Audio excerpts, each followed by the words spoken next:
कितना दिन पाकिस्तान सर्वाइव कर सकता है या लड़ सकता है, उनके फाइनेंशियल स्ट्रेंथ को देखते हुए या उनकी मिलिट्री स्ट्रेंथ को देखते हुए, और भारत कितना इसमें कर पाएगा या लड़ पाएगा।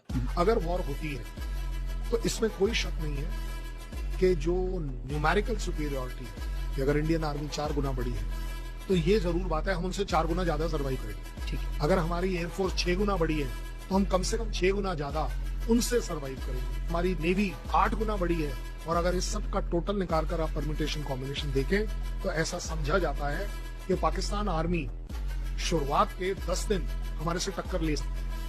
और उनका जो कंसेप्ट है वो ये है कि 10 दिन के अंदर अंदर इंटरनेशनल प्रेशर ऐसा क्रिएट होगा कि आर्मी ऑफ इंडिया रुक जाए।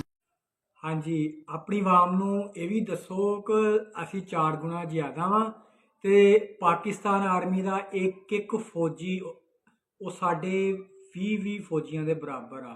ਪਾਕਿਸਤਾਨ ਆਰਮੀ ਦੀ ਐਸੀ ਟ੍ਰੇਨਿੰਗ ਆ ਉਹਨਾਂ ਦੇ ਫੌਜੀਆਂ ਦੀ ਕਿ ਉਹ ਸਾਡੇ ਫੌਜੀਆਂ ਇੱਕ ਫੌਜੀ 20 ਇੰਡੀਆ ਫੌਜੀ ਕੱਚਾ ਖਾਏ ਟਿਕਾਰ ਨਾ ਮਾਰੇ।